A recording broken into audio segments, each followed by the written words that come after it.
Assalamualaikum warahmatullahi wabarakatuh. Perkenalkan, nama saya Faiz Dwi Mahendra, jurusan Kimia, Fakultas Sains Teknologi dan Kesehatan, Institut Sains Teknologi dan Kesehatan Aisyah Kendari. Di sini saya akan menjelaskan tahapan-tahapan apa saja sih dalam proses pembuatan semen untuk memenuhi salah satu tugas dari mata kuliah Kimia Industri. Sebelum saya menjelaskan tahapan-tahapan pembuatan semen, kita harus tahu pengertian semen. Saya tahu pasti semen ini tidak asing bagi kita semua. Jadi, semen itu berasal dari bahasa Latin yaitu cementum yang berarti bahan perekat. Dan secara sederhana, semen merupakan bahan yang digunakan untuk merekatkan seperti batu bata, batu koral yang nantinya akan membentuk sebuah bangunan. Jadi, sebelum kita membahas proses pembuatan semen, kita harus tahu bahan apa saja sih yang digunakan dalam pembuatan semen. Jadi, dalam pembuatan semen ada 4 bahan baku yang digunakan, yaitu batu kapur, yang kedua tanah liat, yang ketiga pasir silika, dan yang terakhir itu adalah gipsum. Dalam pembuatan semen, tahapan apa saja sih yang akan digunakan dalam proses pembuatan semen? Jadi, dalam proses pengolahan semen itu ada 6 tahapan. Yang pertama itu penambangan bahan baku atau kuari. Yang kedua, penyiapan bahan baku. Yang ketiga, penggilingan awal. Yang keempat, proses pembakaran atau pembentukan klinker. Yang kelima, penggilingan akhir. Dan yang keenam, pengemasan. Nanti di sini aku akan menjelaskan satu persatu proses tersebut. Di tahapan pertama ada penambangan bahan baku atau kuari. Yang pertama, penambangan batu kapur. Yang kedua, penambangan batu silika, dan yang ketiga, penambangan tanah liat. Di sini bahan baku seperti batu kapur, batu silika, tanah liat, dan material-material seperti aluminium, silikon, magnesium, dan besi oksida akan diekstraksi.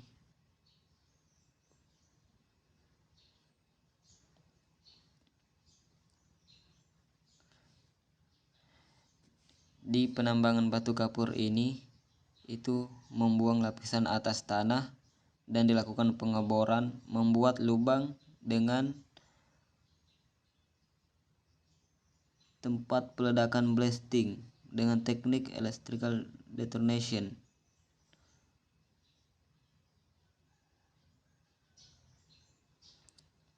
Terus pada penambangan batu silika,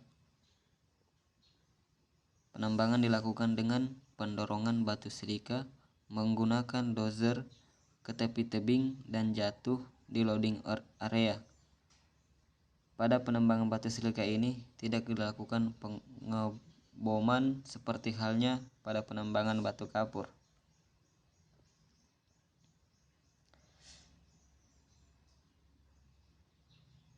Dan yang ketiga ada penambangan tanah liat. Penambangan tanah liat dilakukan dengan pengerukan pada lapisan permukaan tanah dengan ekskavator yang diawali dengan pembuatan jalan dengan sistem selokan selang-seling.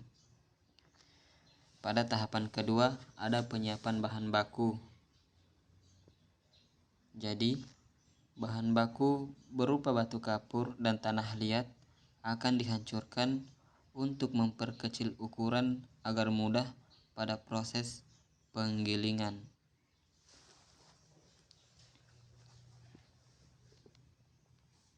Di sini fungsinya untuk mempermudah pada proses penggilingan.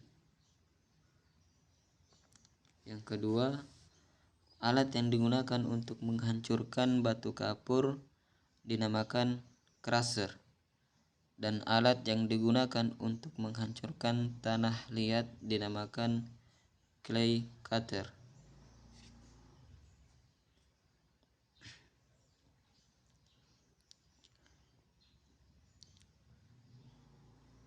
Di sini crusher digunakan untuk memecah batu dari ukuran diameter 100 sampai 1500 mm menjadi ukuran yang lebih kecil dengan diameter 5 sampai 300 mm. Produk dari limestone crusher dan clay cutter bercampur dalam belt conveyor dan ditumpuk di dalam storage mix.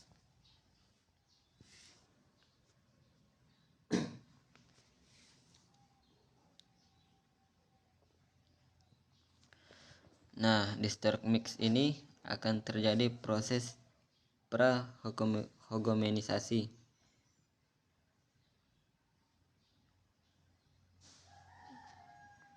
Setelah itu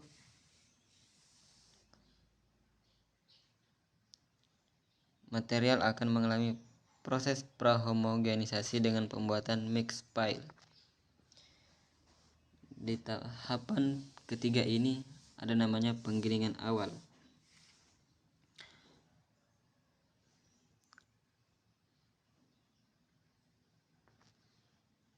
Alat utama yang digunakan dalam proses penggilingan bahan baku adalah vertical roller mill.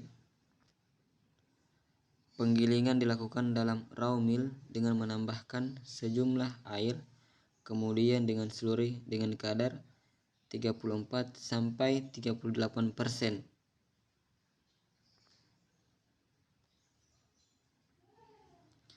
Ya, tahapan selanjutnya adalah pembakaran.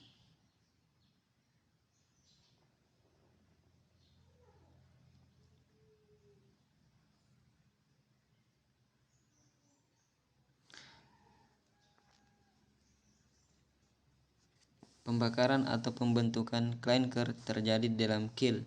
Kiln adalah alat berbentuk tabung yang di dalamnya terdapat semburan api.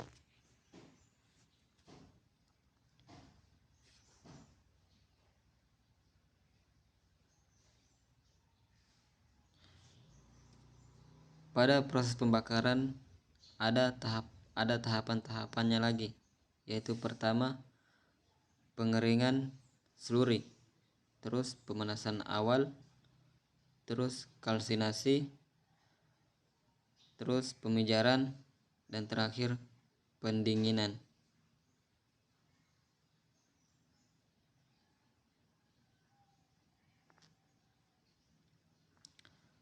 Terus selanjutnya adalah penggilingan akhir. Bahan baku utama yaitu clinker, bahan baku korektif atau penolong yaitu gypsum, dan bahan baku adiktif yaitu truss, flash, fly ash, slag, dan lain-lain.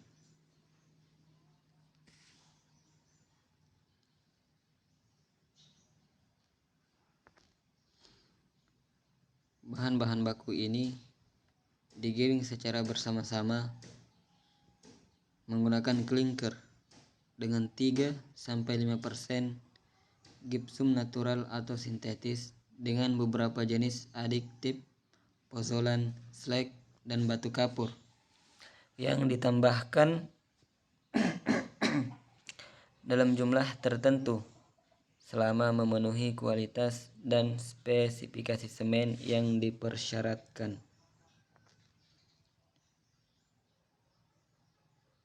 Dan yang terakhir adalah pengemasan dengan menggunakan zag, crack, dan open. Ini didistribusikan ke toko-toko bangunan dan end user atau pengguna terakhir. Terus pengemasan dalam bentuk curah. didistribusikan ke proyek-proyek.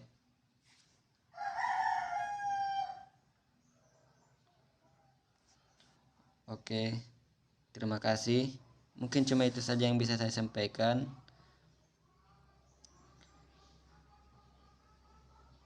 Saya ucapkan terima kasih banyak. Assalamualaikum warahmatullahi wabarakatuh.